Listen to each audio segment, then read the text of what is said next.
the Dawgs Podcast with your hosts, Blake Reneker, Justin Charles, and Josh All. What's up, Browns fans? Welcome back to another episode of the Dawgs Podcast. Josh All, your host on a Monday.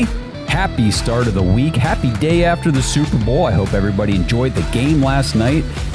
Although it was kind of a snooze fest there for a while. What a defensive effort from both teams, especially that first 3.5 quarters. It was a long time. I can't even remember now off the top of my head when that first touchdown was scored in the game, if it was toward the end of the third quarter or was it actually beginning of the fourth? I can't even remember now. All I know is Punts guy is going to have a field day with this one. 15 punts in this game. Second most all time. Tied for the second most all time in a Super Bowl. So a lot of 3-and-outs in that game.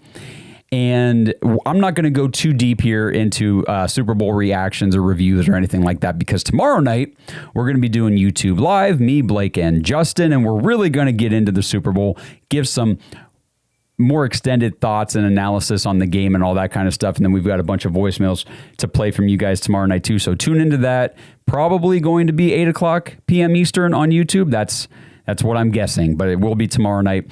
And today, though, what I want to do here on the show today is go through mock draft databases, top 16 wide receivers on their board. So the top 100 wide receiver prospects who are inside the top 100. I'm having trouble talking today. It's Monday. Hey, my brain's not even ready to roll yet. So mock draft database, top 100 wide receivers. There are 16 of them. I'm going to go through them.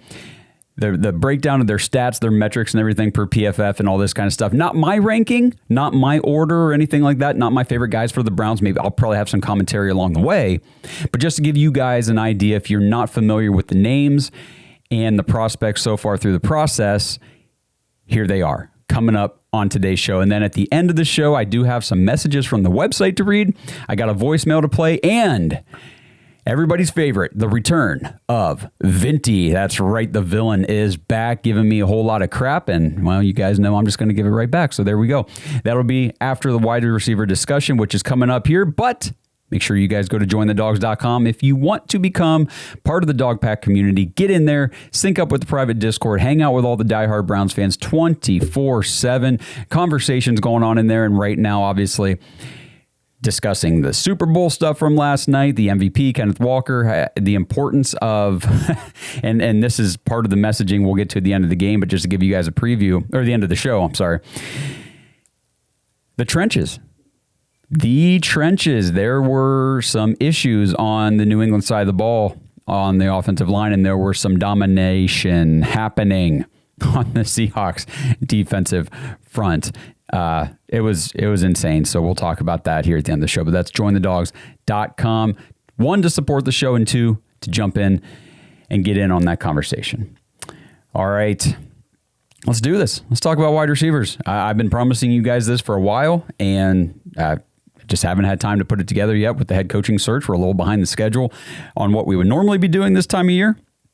So another quick preview for things to come. If you're looking forward to what's on the docket for the show, talking wide receivers, I'll have a show where I talk about offensive linemen. We'll talk about defensive players, just kind of overall, lump them in together. Maybe we'll do like defensive line and then, linebackers and secondary as well.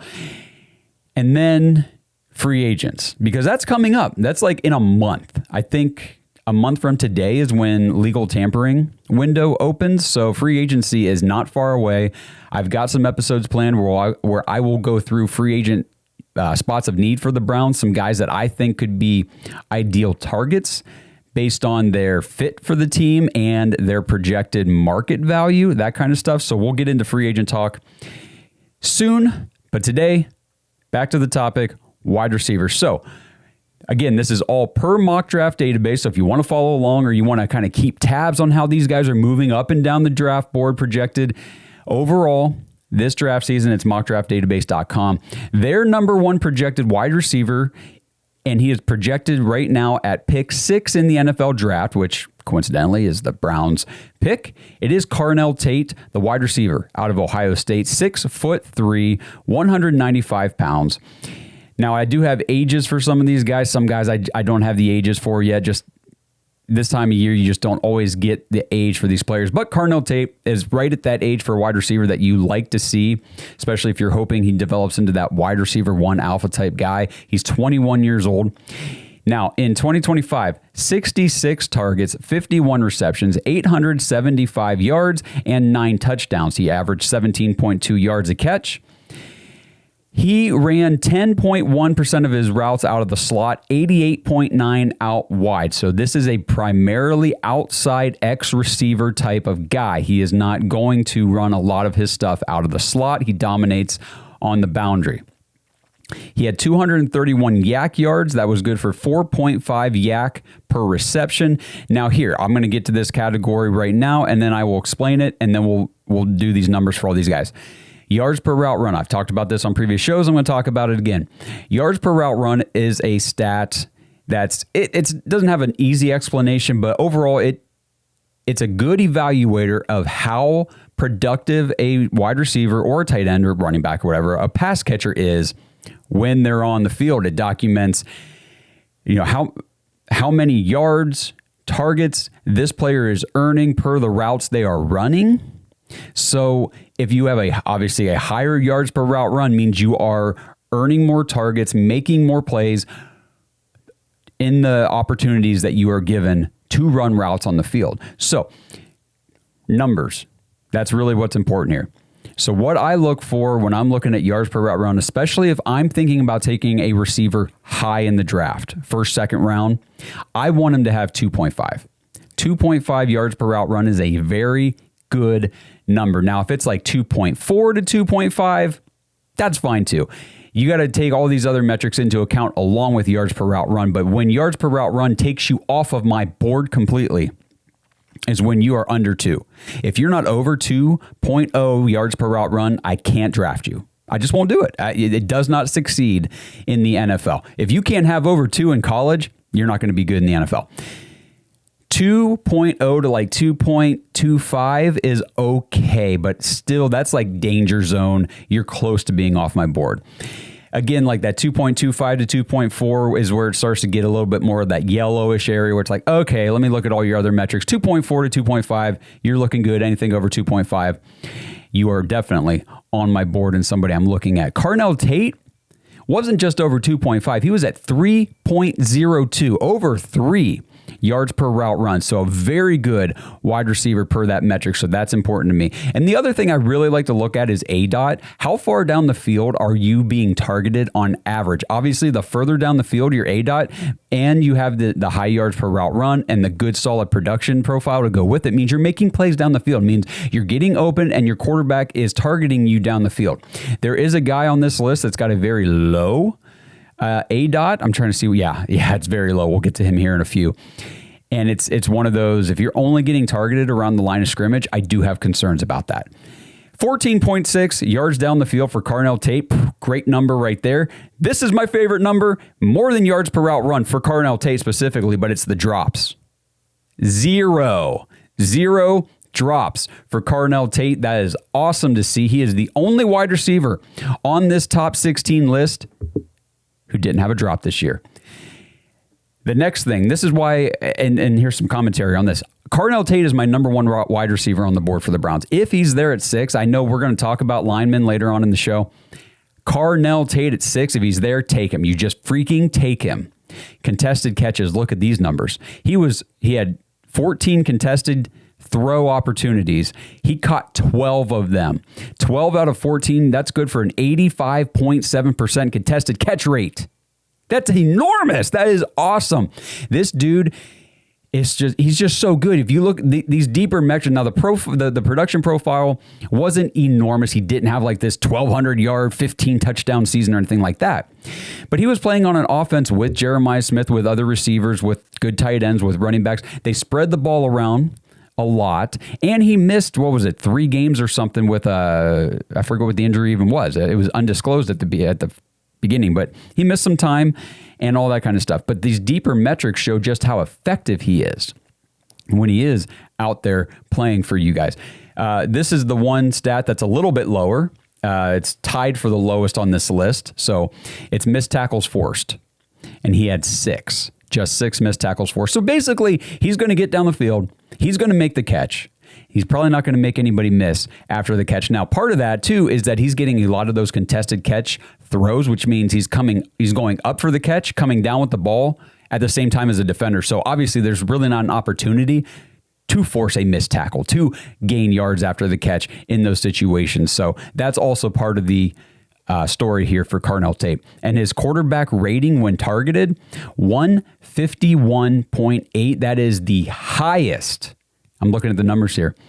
That's the highest by a pretty large margin on this list of top 16 receivers in the 2026 NFL draft class. So Carnell Tate, spent a little bit more time on him, number one, because he is my top choice for the Browns. If he is available at 6, we have to take him. I'm not budging on that. We have to take Carnell Tate. And number 3, because I wanted to explain what some of these stat categories were. And these next names are going to go a little quicker. So moving on here, number 2 on Mock Draft Database's list, projected to go number 9. So Carnell Tate and this guy right here are both projected, the only 2 receivers projected to go top 10. This is Makai Lemon out of USC, 5'11", 195. He's also 21 years old. Now, Makai Lemon had 108 targets, 79 receptions, 1,156 yards, and 11 touchdowns, good for 14.6 yards per catch, and he was the Biletnikoff winner this year in college football, named the best wide receiver in the nation. So, a lot of the narrative around Makai Lemon is he's a slot-only player, so I wanted to look at these numbers and break it down. Now, his slot percentage, he ran 70.6% of his routes out of the slot, but that means he ran 28% of his slot or his routes were out wide. So he does go out wide. He is not strictly a slot receiver, as you will see by the splits for some of these guys are strictly one or the other. Carnell Tate, 89% of his routes were out wide. He is a primarily dominant outside receiver. Now, Makai Lemon, obviously with 70% in the slot, that is his primary spot, but not strictly. He can go outside and make plays out there as well.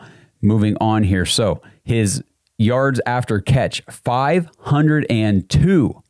Good for 6.4 yards after catch per reception. Makai Lemon is a yards after catch monster. That's what he does very well. His yards per route run. Now listen to this. I told you guys how much I loved Carnell Tate being over 3 at 3.02. Makai Lemon is at 3.13. He's tied for the highest on this list of top 16 receivers. Yards per route run, 3.13. Great number. A dot, a little bit lower than Carnell Tate, but still, for a slot-only guy, 10.4 is his A dot. That's pretty good. That's still a great number. Coupled it with the yards after catch and his yards per route run, Makai Lemon is a monster. He's only 2 drops on the year, a 2.5% drop rate. Contested catches, also very good at this. Just like Carnell Tate, he had 15 opportunities, came down with 10 of them. That was good for 66.7%. This is the number that I talk about Makai Lemon, his yards after catch ability, what he can do as soon as you get the ball in his hands. That's where he specializes. And this number proves that. Missed tackles forced. I told you Carnell Tate only had 6. Makai Lemon, 21. There was only one player on this list with more missed tackles forced than Makai Lemon, and we'll get to him in a bit, but 21 missed tackles forced for Makai Lemon. And he had a 130 quarterback rating when he was targeted.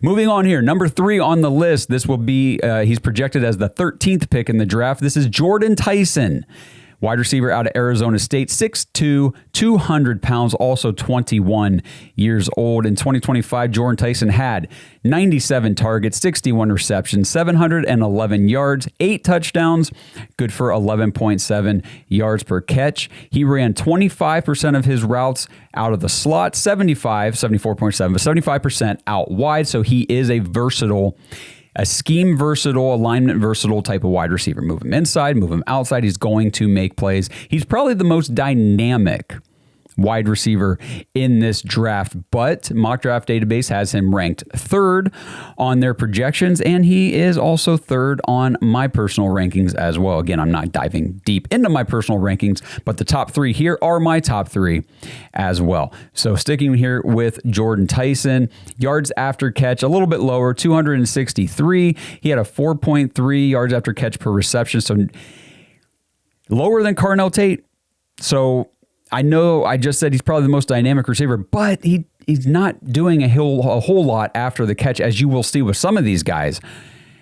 Makai Lemon at 6.4. Some of these guys have a higher yards after catch per reception, and that's good to see. Now here, yards per route run, this is where things get a little hairy. Jordyn Tyson, 2.37. So I said that 2.4 to 2.5 range is where I'm like, okay, I'm good with that. Anything over 2.5, I'm great with. Obviously, if you're over 3, I'm thrilled. He falls just short of that 2.4 to 2.5 range. He is between that 2.25 and 2.4, 2.37 yards per route run, Jordyn Tyson. A little bit concerning at that number. His ADOT is 11.7, which isn't bad, but obviously for a guy that you want to see get down the field a little more, not as high as you'd like it to be. This stat here is great. One drop all season, just a 1.6 drop percentage. Contested catches, he's the worst of the top three guys. He's the worst. He had 16 opportunities, only came down with 7. 43.8. I was watching some film on him, and some of these are just they're passes that you need your wide receiver one to make. And some of these receivers on this list are guys that if you put it within their body frame, anywhere they can get to that ball, they come down with it. That is kind of their calling card. It is not Jordyn Tyson's calling card. Missed tackles forced, again, only at 6, just like Carnell Tate, so a low missed tackles forced, and a 108.2 quarterback rating when targeted, easily the lowest of the big three wide receivers. So again, Jordyn Tyson, I'm not saying he's a bad wide receiver, and I'll do more episodes talking more extensively about him. I'll dive into the injury history and all that kind of stuff too, which is a concern, but just based on these metrics alone, I've got him ranked at 3. They've got him ranked at 3.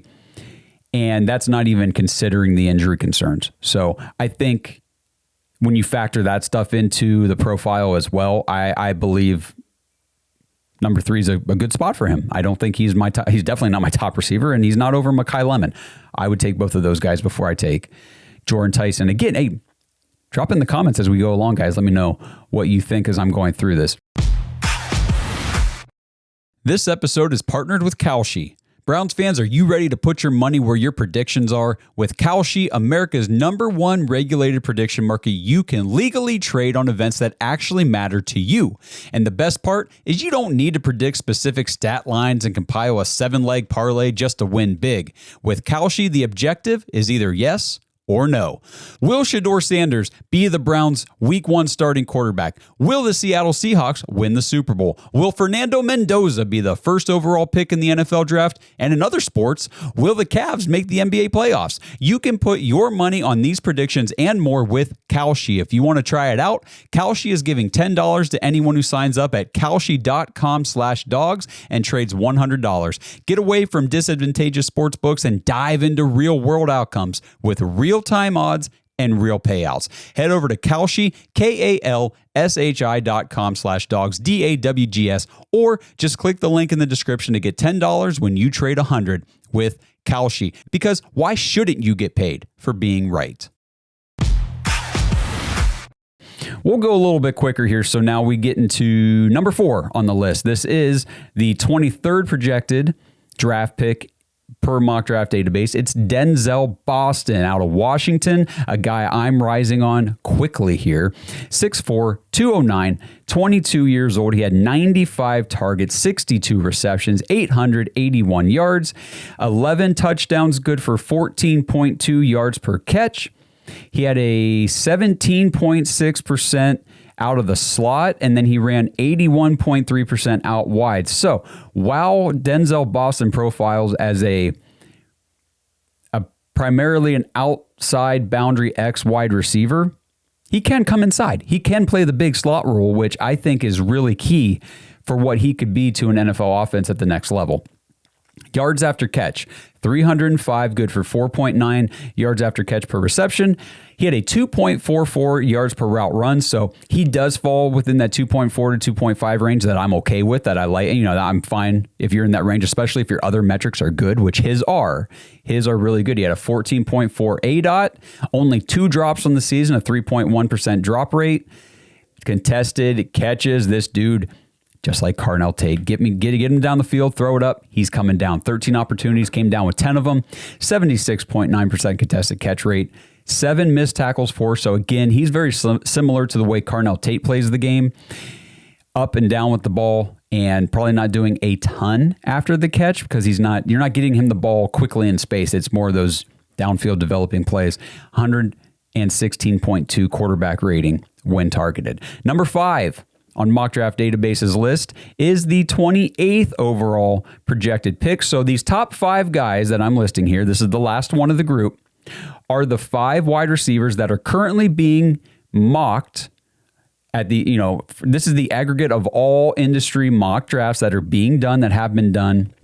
The current projections, these top 5 receivers are the 5 guys projected currently to go in the first round. So this is the final first round projected wide receiver. It is KC Concepcion out of Texas A&M, 5'11", 190, 21 years old. He had 101 targets, 61 receptions, 919 yards, 9 touchdowns. Good for 15.1 yards per catch. He ran 34.4% of his routes out of the slot, 65.3 out wide. So he is also a scheme versatile, alignment versatile type of wide receiver. 440 yards after the catch, good for 7.2 yards after the catch per reception. That's one of the, tied for the second highest on this entire list. So KC Concepcion is a guy, get him the ball, get him in space, and he's going to make things happen after the catch. 2.46 yards per route run, so he falls in that good-to-go range. 12.3 ADOT. Here's the issue with KC Concepcion, tied for the highest in a category that, as Browns fans, we should be nauseated listening to, and it's drops. 7 drops on the season, a 10.3% drop rate. That is the highest drop rate on this list of top 16 wide receivers. Contested catches, he's pretty good at this too. 15 opportunities, came down with 10 for 66.7%. 14 missed tackles forced, so he is doing similar things to what you see Makai Lemon do. 111.8 quarterback rating when targeted. All right, now we move into the second round projected wide receivers, and the first one of those is the number 6 guy on this list, projected to go pick 41, and it's Zachariah Branch out of Georgia. 5'10", 180. Zachariah Branch had 93 targets, 81 receptions, 811 yards, and 6 touchdowns, good for 10 yards per catch. He ran 79.2% of his routes out of the slot, 19% out wide, 634 yards after the catch. This dude was a yards after catch savant. This is what he does. And you'll see a number here in a minute that I don't like. But 7.8 yards after catch per reception, that is, the second highest on this list. So he's great in space. Get him the ball, let him manufacture some yardage and make some plays afterward. He had a 2.57 yards per route run, 2.57. So that's over that 2.5 threshold where I'm like, you're on the board if you've got that yards per route run number. He's got a 12 point. Oh no, I'm sorry. I read the wrong line. This is the number that concerns me, and this is why now all of a sudden everything else I talked about, I'm like, His ADOT was 3.6. 3.6. The next lowest on this list is 7.7. So 3.6 means he's not getting targeted down the field whatsoever. It's all line of scrimmage stuff, and he's manufacturing all the work after that. Concerns me because you're very limited at the NFL level if that's all you're going to do. If that's all you can do, it's hard to rely on you to be an every down type of player, to be a wide receiver who's going to make much of an impact on a consistent basis for your team. I just don't see his profile being something I'm excited if the Browns would draft this kid. I would not. I just don't think that'd be a smart idea. But Just 2 drops, just a 2.4% drop rate. Contested catches, he only had 8 opportunities. Again, this isn't his shtick. He doesn't go down the field. You're not going to be throwing the ball up to him in a lot of situations. Only 8. He's the only wide receiver on this list to be in single digits. Came down with 5 of them for a 62.5% rate. 20 missed tackles forced. Again, Makai Lemon so far is the leader on this list at 21 so far.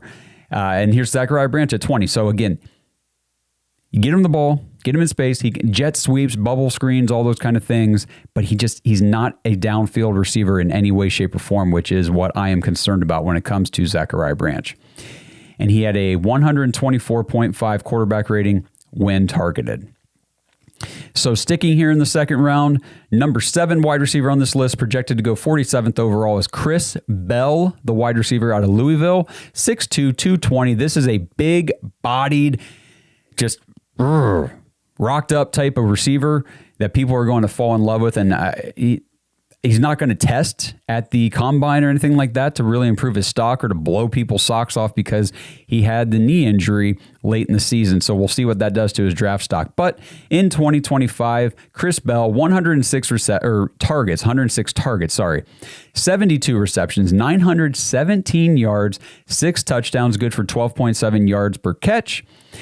14.7% of his routes were out of the slot, 85.3 out wide. He had 372 yards after the catch, good for 5.2 yards after catch per reception. Chris Bell had a 2.55 yards per route run, good there. 9.4 ADOT, a little bit lower than you'd like to see, but still not terrible. 3 drops, 4% drop rate. Contested catches, he was 12 of 24 for 50%, and he forced 9 missed tackles for a 109.7 quarterback rating when he was targeted. Okay, we are still in the second round. I believe these next 5 guys, these next 5 guys are second round projections right now, and then we've got 4 projected in the third to round out the list. So the next guy, the third one here projected in the second round, at pick 53 is Elijah Sarratt, the wide receiver out of Indiana, one of them. There were 2 studs out of Indiana. This is the first one, 6'2", 213, 22 years old. Elijah Sarratt, 87 targets, 64 receptions, 824 yards, and 15 touchdowns. I don't know if that led the entire nation in touchdowns this year, but it definitely leads this entire list of wide receivers for the draft in touchdowns. So 15 touchdowns, good for 12.9 yards per catch. Elijah Sarratt, 13.7% of his routes out of the slot, 86.3 out wide. So again, another guy who can come inside and play a bigger slot role if he needs to. Primarily an outside guy with the versatility to come in at times, but we'll leave it there.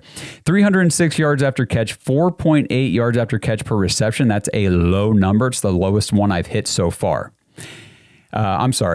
Second lowest. Carnell Tate was the lowest on yards after catch per reception.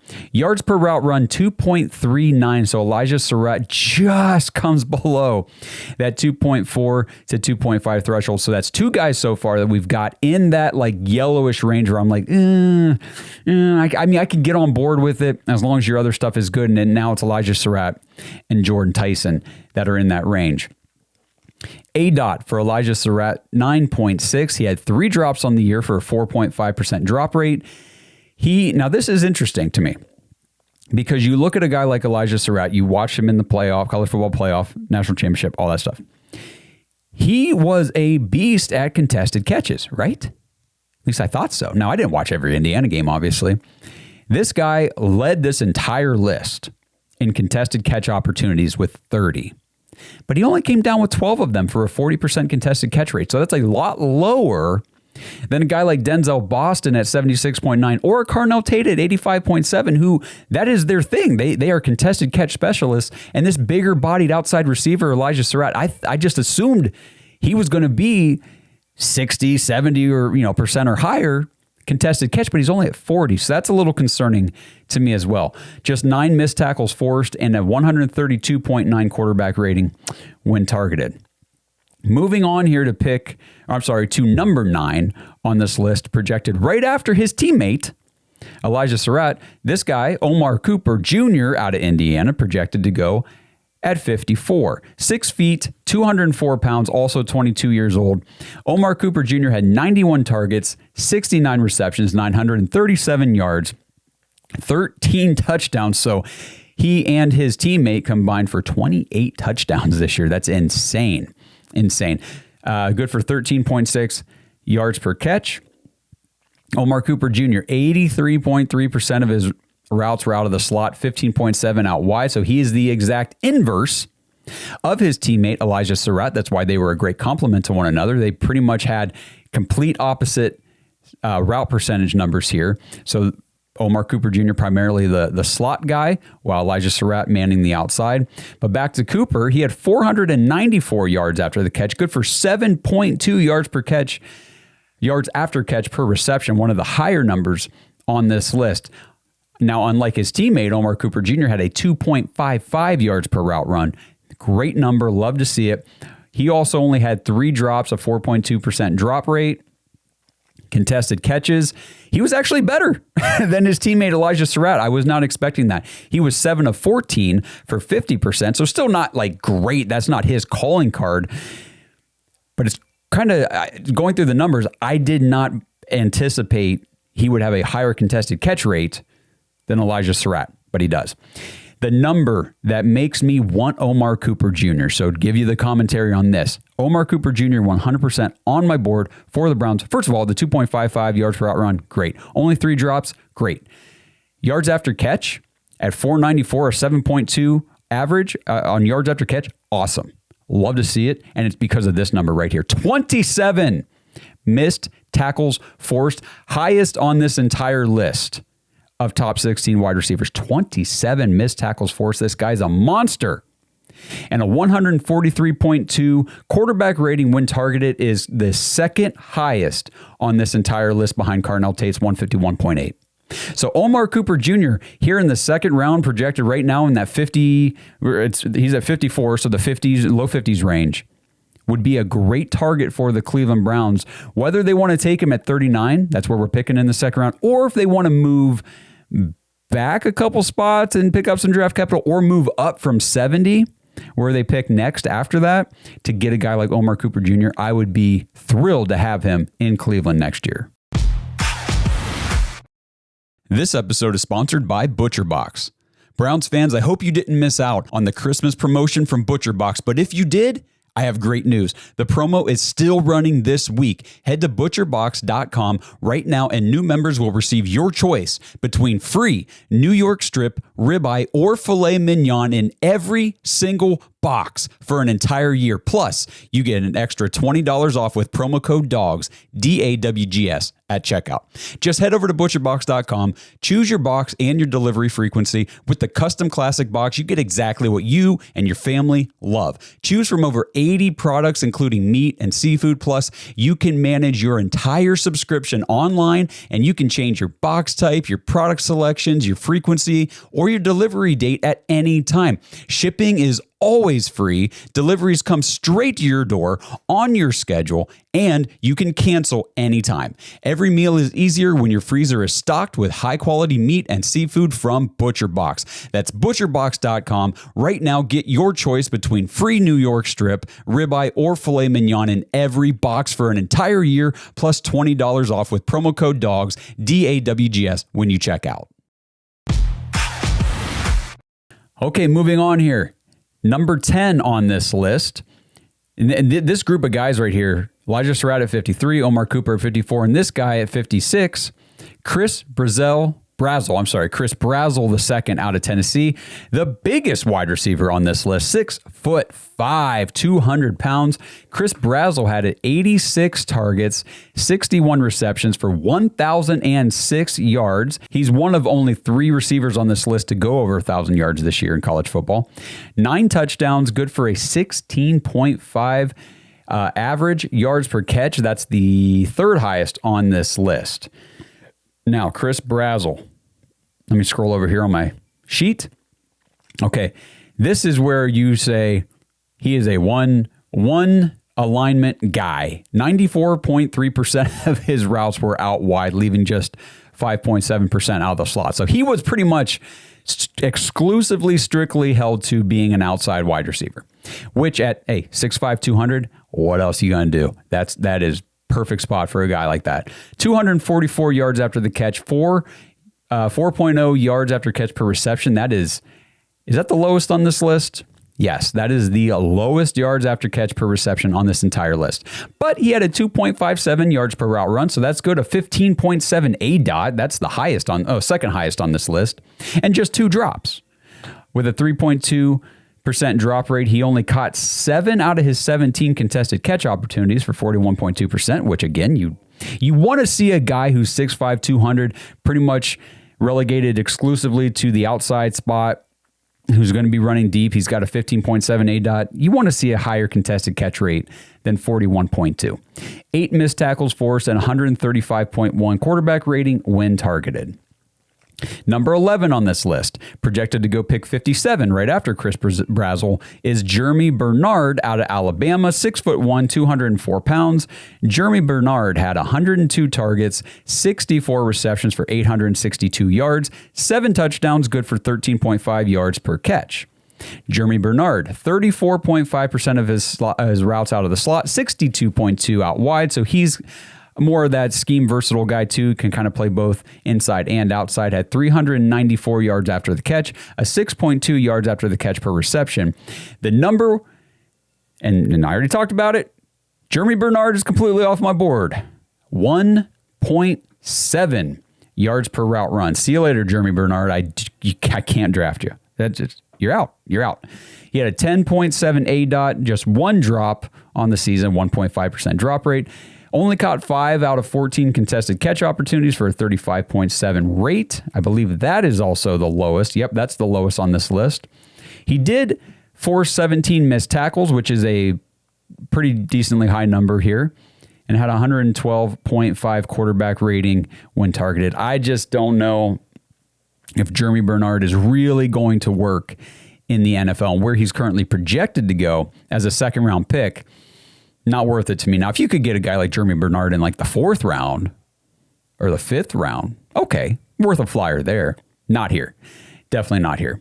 Number 12 on this list, projected to go pick 59, is a guy I do like, is Malachi Fields out of Notre Dame. Did an episode with Barry Shuck on Senior Bowl Risers last week. Malachi Fields was one of the 2 receivers that Barry Shuck highlighted, and actually both of those receivers are on this top 16 list.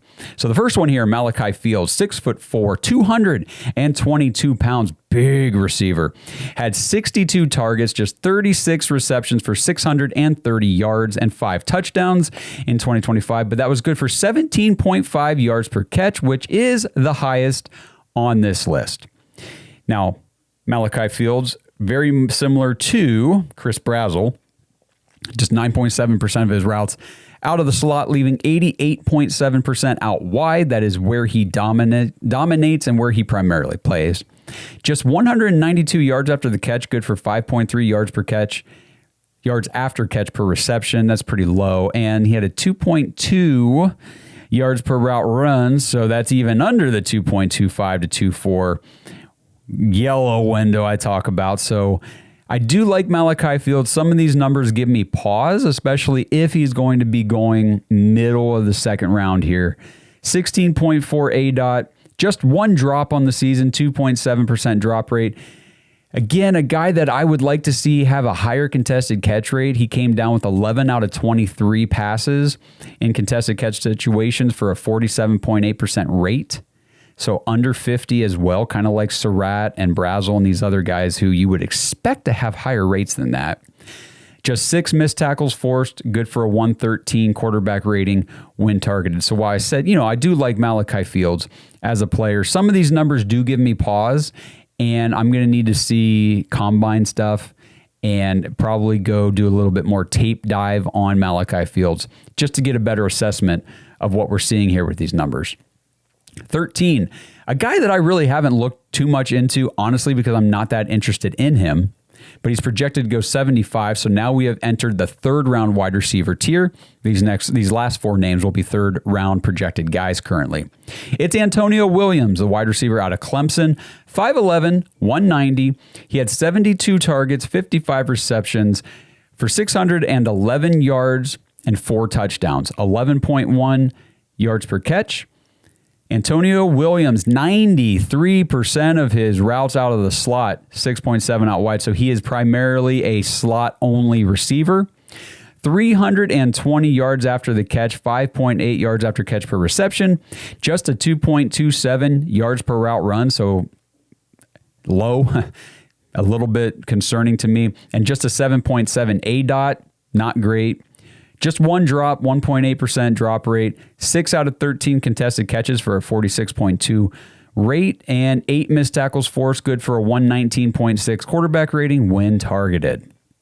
Number 14 on this list, a guy I know a lot of you out there like or interested in because I see your comments. I see you throw his name around a lot, doing mock drafts and things like that. It's projected to go number 78 in the draft, Jacoby Lane out of USC, Makai Lemon's teammate this past season at USC. Jacoby Lane is 6'4", 200 pounds. So while Makai Lemon was that 5'11", 195, more of a slot, intermediate area of the field guy, Jacoby Lane was your big-bodied, 6'4", 200-pound outside receiver guy.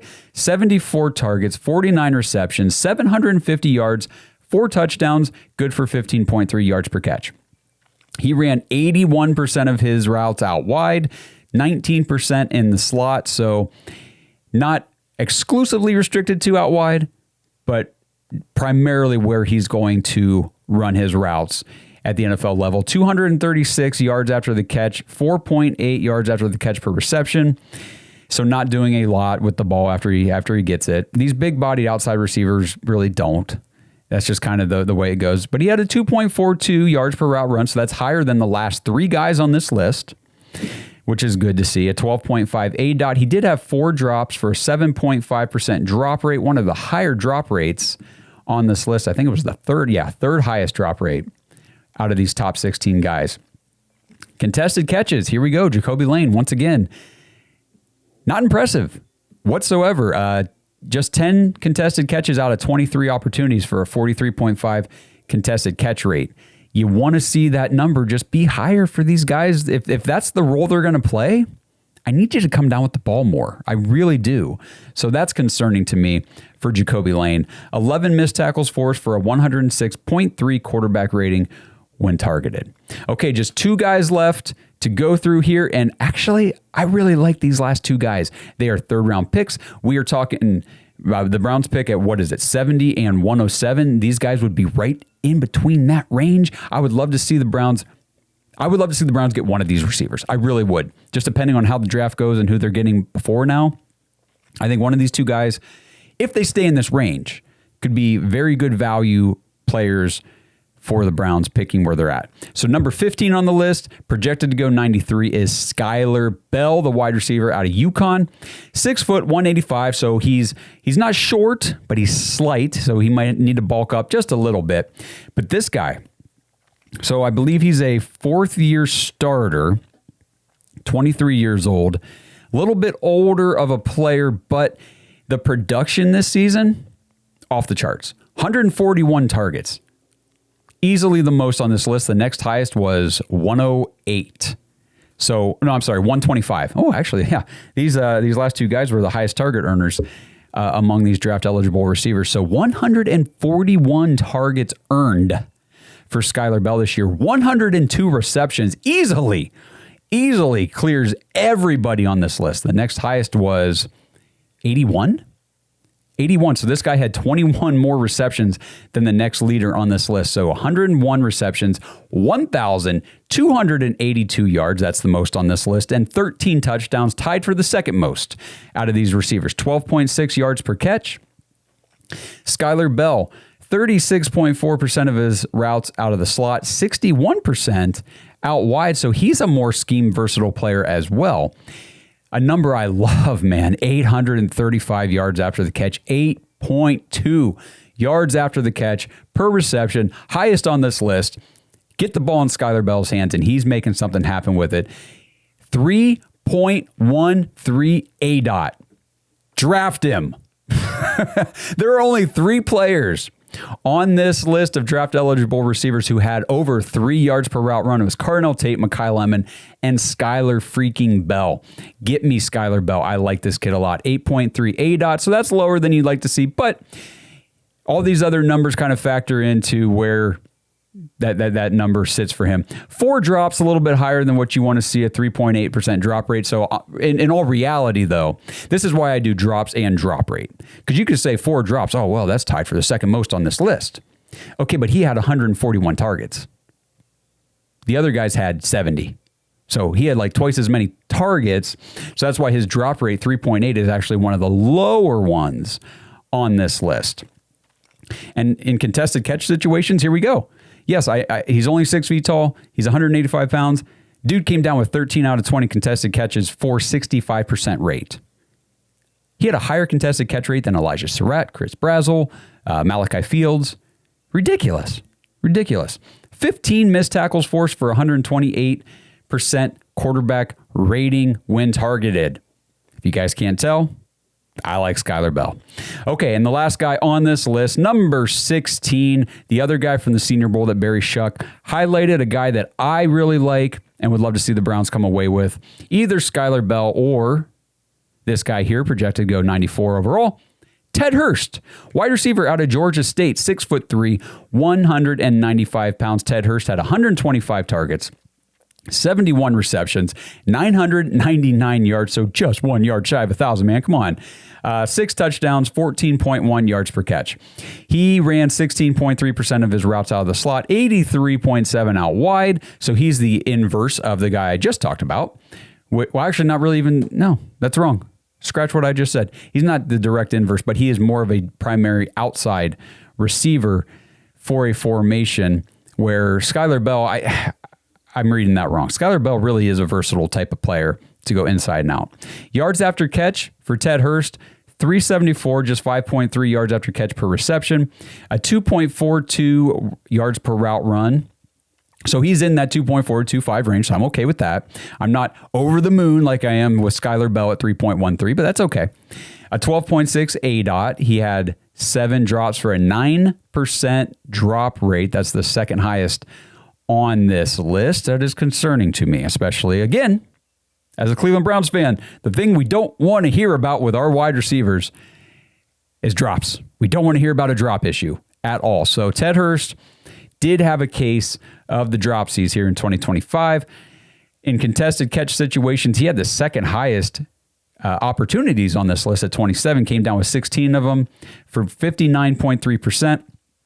18 missed tackles forced, and a 75.4 quarterback rating when targeted. That's the lowest on this list. He's the only guy who's under 100 in that category, and he's at 75.4. So that kind of gives you guys an idea of the top 16 wide receivers per mock draft database and where they're currently projected to go in the NFL draft, just to give you guys the rundown real fast. Number 1, projected to go 6 overall, Carnell Tate out of Ohio State. Number 2, projected to go number 9 overall, Makai Lemon out of USC. Number 3, projected at pick 13 is Jordyn Tyson out of Arizona State. Number 4, projected to go 23 is Denzel Boston out of Washington. Number 5, projected to go 28 is Concepcion out of Texas A&M. Those 5 are your currently projected first round wide receivers. Moving into the second round projections, you had at number 6, projected to go 41 is Zachariah Branch out of Georgia. Number 7, projected to go 47 is Chris Bell out of Louisville. Number 8, projected to go 53 is Elijah Sarratt out of Indiana. His teammate, number 9, projected to go 54 is Omar Cooper Jr. And then number 10, projected to go 57 is Chris Brazzell II out of Tennessee. Number 11, projected to go 57 is Germie Bernard out of Alabama. And rounding out the second round projections is number 12, projected to go 59, Malachi Fields out of Notre Dame. And then moving into third round projections, number 13, projected to go 75, Antonio Williams out of Clemson. Number 14, projected to go 78, Jacoby Lane out of USC. 15, projected to go 93 is Skyler Bell, put a star by his name, out of UConn. And number 16, projected to go 94 is Ted Hurst out of Georgia State. So there you go, guys. Let me know what you think about these top 16 projected wide receivers. Who do you like for the Browns? Who do you not like for the Browns? What stats, numbers, information did I provide here on this segment? Do you find encouraging? Do you not really care about? Do you think I care more than I should? Let me know. I really love to hear what you guys think. My evaluation is not the end-all, be-all. I am not a wide receiver specialist, but I do play a lot of fantasy football, so I consume a ton of fantasy football information. So on the offensive side of the ball, especially with wide receivers, I know what stats the fantasy analysts highlight and what they really look at to project future success in the NFL, and I know which stats lead to future success in the NFL, like yards per route run is a primary example of that. So let me know what you guys think, and who on this list do you want the Browns to take, and who do you want them to stay away from? This episode is sponsored by ISSA. Browns fans, if you're into health and fitness, have you ever wondered how you could maybe turn those hobbies and your passion into an actual career? If that sounds interesting to you, then ISSA has the opportunity you've been looking for. ISSA is the International Sports Science Association, and they can help you become a certified personal trainer in as little as 3 months. And right now you can get $100 off your certification when you sign up through our link, joinissa.com/dogs, DAWGS. Now, certifications are 100% online, self-study, and self-paced. You can study anywhere from your phone, tablet, or computer. And the final exam is open note, open book, aka piece of cake. Except you fitness nuts probably don't eat a ton of cake, so let's just call it a piece of delicious protein bar. And ISSA has the #1 job guarantee in the industry. If you get certified and sign up to be a certified trainer with ISSA, you have a job guarantee or your money back. ISSA has over 10,000 gym partners that have over 73,000 open jobs for trainers right now. And you don't need a 4-year degree or a 2-year degree. You just need your certification to qualify for these jobs. So what are you waiting for? With certification this simple, there's no excuse not to pursue your passion and become a certified personal trainer today. Get $100 off your certification at joinissa.com/dogs. You've wanted to make a change long enough. Now it's time to do something about it. That's joinissa.com/dogs for $100 off your personal trainer certification. All right, and to round out the show, we got some messages from the website. You guys send these in, so go to thedogspodcast.com if you want to send in a voicemail, or if you just want to type up a message and send it in, I can read it on the show just like I'm doing here for Andrew. He says, hey guys, Andrew from Newcastle, England. I've sent in a couple of voicemails and messages, but I just wanted to say that I absolutely love the show. Being a Browns fan from England can be tough as there's not many of us, so I'm glad I found this community. We're glad you have too, Andrew. We love having you here. He says, I'd just like to talk again about the Browns draft plans, particularly with our early picks. I know a lot of people are desperately wanting us to draft wide receivers with our early picks. However, the Patriots and the Chiefs in 2025 have shown in the Super Bowl that it doesn't matter who you have at quarterback and wide receiver if your O-line can't block. The Seahawks completely shut down the Patriots while only rushing 4 pretty much the entire game. He says, in my opinion, our best draft strategy is to take either Fano or Maui Noah if they're available at 6. Then take a wide receiver with the Jags pick at 24. Then honestly, I'd be happy with either O-line or wide receiver in the second round. Thank you, Andrew, for the message here. Yes, number one, that Super Bowl the other night. We're going to talk about this tomorrow on the live show with Blake and Justin, but woo! Oh, man, that defense, the defensive front for the Seahawks, just giving the Patriots O-line fits. And here's the thing, that it kind of plays to and against your point here, Andrew. So let me explain. You're talking about we need to take a tackle early. Okay, Fano or Maui Noah. Now, remember, in this draft currently, there is not like a clear-cut elite tier blue chip prospect at tackle, at least not left tackle. Now, I think some people would consider Maui Noah to be a blue chip prospect, that kind of thing. But between him and Fano, those are your top 2 tackles in this draft. Neither one of them, I would say, neither one of them is a sure thing according to the experts and the analysts. They have them rated highly. They have them with good projections into the NFL, but really not a sure thing. Now, remember, who was the sure thing last year? Who was the top-ranked This is your top tackle in the draft. If you got the opportunity to take him, you take him before all the other tackles. Well, it was Will Campbell out of LSU. And the Patriots took him. I believe it was 4 right before the Browns picked. They took Will Campbell, left tackle. He sucked. I mean, if you guys watched the Super Bowl, Will Campbell was highlighted on damn near every freaking play because he was getting blown up, rushed past, destroyed, thrown back into Drake May. He couldn't do anything. And it wasn't just the Super Bowl. If you watched the playoffs the whole way, Denver destroyed Will Campbell. Houston destroyed Will Campbell. He struggled. And I see a lot of people saying, like, there were questions in the draft process as to whether or not his body type, he's got the shorter arms, quickness, that kind of thing. Should he maybe be a guard at the NFL level and not a tackle? Well, I think this playoff stretch for the Patriots showed Will Campbell probably needs to play guard. He probably should not be playing tackle, probably shouldn't be playing left tackle. He looked terrible. So I use that as an example to say, just because you allocate your early pick to the tackle position does not mean you're guaranteed to hit on that spot. Because you look at a team like the Seahawks on the other side, took Gray Zabel toward the end of the first round. He's been a very good offensive lineman for the Seattle Seahawks. So we really just need to evaluate the players and not worry so much about where they're projected to go in the draft. Because if you look at a guy, I'm trying to think of somebody off the top of my head, for example, Caleb Lomu, for example, or the kid out of Georgia, Monroe Freeling, any of these guys that are projected to go later in the first round, maybe early second round. If you think that there's not much of a difference, or you think there's even a chance they're better than a guy like Spencer Fano, and you would need to use a top 6 pick to get him, then just wait. Don't rush into that pick. Again, I'm still very much, if Carnell Tate's there at 6, you just take him. Just take him. And you just quit worrying about wide receiver 1 for your team because you got it. So we'll see how that ends up going for the Browns. And again, we'll do more prospect evaluation as we go along to get a better feel for who we really like at that offensive tackle position. But thank you, Andrew, for the message and for your previous voicemails. Really appreciate hearing from you. This next one, David from Baltimore says, longtime listener, first time writing in, love the pod and the takes, was listening to the Senior Bowl Risers episodes and couldn't help pushing back against Barry's notion of taking best available in the draft.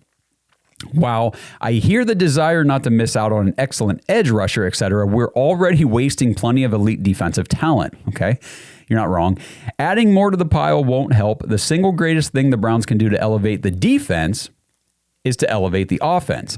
Get some blue chip offensive prospects and give the defense a chance to actually play from a lead every once in a while. Do it consistently and Miles will hit his 25 sack goal easily. Again, go Browns. Thank you, David from Baltimore, for the message.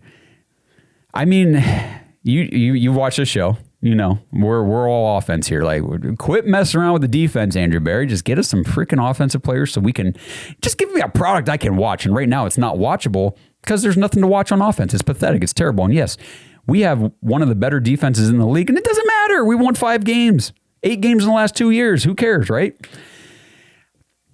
And this is probably just recency bias. So please, guys, don't hold any of these statements against me. I'll bring this up with Blake and Justin tomorrow night when we talk Super Bowl on the show. I was watching the Super Bowl last night, and I kept going back to Mike Miller's mock draft from last week where he had the Browns projected at 6 to take David Bailey, the edge rusher out of Texas Tech, and I'm watching the Seahawks defense destroy the Patriots up front, and I'm like, shit, I could kind of get on board with it, I think.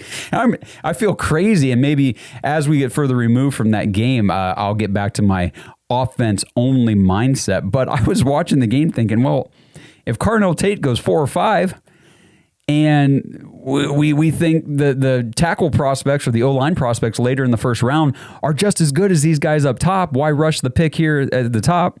And David Bailey's on the board, and the Browns take him. I'm like, I could kind of support it. I know you guys are probably jaws hitting the floor hearing me say that, but the best player available thing and the drafting for need is something we're going to have to debate. We're really going to have to discuss this in the next couple months because that's most likely the position the Browns are going to be in. Do you have Carnell Tate as a better overall player on your board than David Bailey or the top defensive guy? So it is an interesting conversation. Don't hold me to it. I'm saying I'm starting to, maybe that's not such a crazy pick, but maybe it is. Who knows? You guys let me know what you think. I got to get to this message from Vinty, okay? Vinty's back. You guys love Vinty. Vinty's a lot of fun and hates me. Just, whew. Vinty does not like Josh. He says, it sounded like you missed me correcting you, so I'm happy to continue. Great. He says, of course you missed the most important statement in Monken's press conference. I'm sure I did, Vinty. When Monken said that it doesn't matter if Schwartz comes back or not, we are not going to change the system. We are built for this system. I don't think there is any question he can build an offensive staff and a successful offense. Me either, Vinty.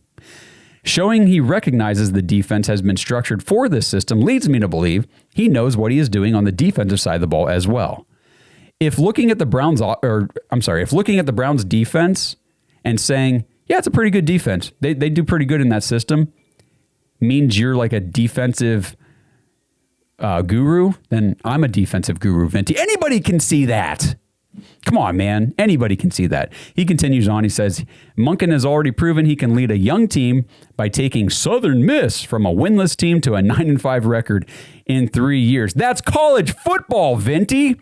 And it's not like it was Georgia or Alabama or it wasn't Ole Miss. It was Southern Miss, dude. Southern Miss. And this is where I think Vinty's just, he says, I don't know anything or I don't bother to look things up. How about you, Vinty? Todd Monken, 2013, went 1-11 at Southern Miss.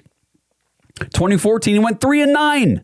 So in his first 2 seasons, it's not like he turned the thing around. He had 4 wins in 2 years. And then in 2015, yes, he went 9-5, but they lost every single game they played against a bigger Division I program. I got the schedule pulled up here. They played Mississippi State to start things off that year. They lost. Then they beat Austin Pay. I don't even know who that is. They beat Texas State. And then they lost to Nebraska. But then they beat North Texas. Then they lost to Marshall. Then they beat UTSA. Woo! They beat Charlotte. They beat UTEP. They beat Rice. They beat Old Dominion. And they beat Louisiana Tech, but then they got their butts kicked by Western Kentucky and Washington. So when you start using these arguments, and I'm not trying to, this is not an anti-Todd Monken thing. It's an anti-quit using this 9-5 record at Southern Miss as somehow a testament to how great of a head coach he is. So they beat all the nobodies on their schedule. They lost to anybody worth noting. So there you go. There's the Todd Monken at Southern Miss breakdown that I think a lot of people, Vinty, are missing. Okay, it was not this impressive turnaround that you paint it to be. But Vinty's not done. He continues. He says, it sounds like you have dropped your unsupported and irrational delusion that Monken was a terrible hire. Reminder, Vinty, you said in your first original message after the hire that you didn't like the hire either. Just a reminder. He says, now, if you would only drop your delusion that the coaching search was a terrible process, not going to happen, dude. That process was stupid, and it looks stupid. You ain't going to convince me otherwise. He says, Barry basically went over the entire plan and process they used to come up with Monken. They clearly stuck to that process the whole time. I'm sure you will repeat your falsehood that the whole search was designed around keeping Schwartz, and or you will bring up the pointless timetable you imposed on the search. The goal of the search was to evaluate a large, diverse group of coaches and find the best one for the job, not to hire someone as quick as possible. Okay. So Vinty obviously is out there under the delusion and doing the whole gaslighting thing. The Browns never intended or never said they would like to keep Jim Schwartz as defensive coordinator. Okay. Then explain to me why every other report we saw, heard, read was about the Browns wanting to keep Jim Schwartz. Okay, I'm done. I'm done harping on that. Vinty, enjoy your delusions, my friend. Enjoy it. The process, the head coaching, the search process, it was terrible, man. Come on. Like, you got guys pulling out left and right. You ended up hiring the guy that you interviewed, first anyway. Like, Whatever. I'm done arguing about it. We got Monken. I'm ready to roll with the Monkster, and let's just see how this goes. But of course, then Vinty has one last thing he's got to add. He says, I'm confused and terrified that I actually agree with you that Tate or Lemon would be amazing picks at 6. I don't know what I've done wrong to actually agree with you on something. It definitely makes me question my conclusion, but I guess you could have just accidentally backed your way into being correct for once. Vinty, if you only knew how many times I have just backed my way into anything. I have lucked into this. I have lucked into that. I have walked somehow backwards into a good decision here and there. Happens all the time, my friend. Happens all the time. So thank you for joining me on the journey. All right, everybody. I appreciate you tuning in. Say hi to Vinty out there. If you know him, give him a handshake, a slap on the back. I'm sure he's having a rough day somewhere because he's just never happy. So appreciate everybody writing in. Love you guys. Best audience in the world. Again, let me know what you guys think about the wide receiver prospects. Who do you want the Browns to draft? Who do you want them to steer clear of? Are you with Vinty that Tate or Lemon would be a good pick at 6? Do you guys think they should just avoid wide receiver and go O-line no matter what? Am I crazy for thinking maybe David Bailey's not that crazy of a pick? I don't know, guys. I can't believe I'm even saying it. Can't believe I'm even saying it. But you guys get me off the cuff. So I hope you like it because that's how I do things. So anyway, appreciate you again. JoinTheDawgs.com. Become part of the community. Hang out in the Discord with everybody. It's a great place to be. We have been slacking on the Dog Pack Discord live episodes. My schedule has been nuts with my wife working and the kids and everything. And then my father-in-law had knee surgery, and that was my primary child care whenever I would do those 5 o'clock episodes. But things are looking better now, so I think we're going to try to get one of those in this week. So if you want to be part of those episodes as well, JoinTheDawgs.com. Appreciate you guys. We'll talk tomorrow night on the YouTube Live. Jump in the chat, ask us some questions. We'll talk Super Bowl, Monken, free agency, prospects, whatever you guys want to do. We are there for you. We'll see you guys tomorrow. Let's go Browns. Thanks for listening to another episode of the Dawgs Podcast. Make sure you subscribe on YouTube and follow us on Twitter at the Dawgs Podcast. Get your thoughts on the show at thedawgspodcast.com.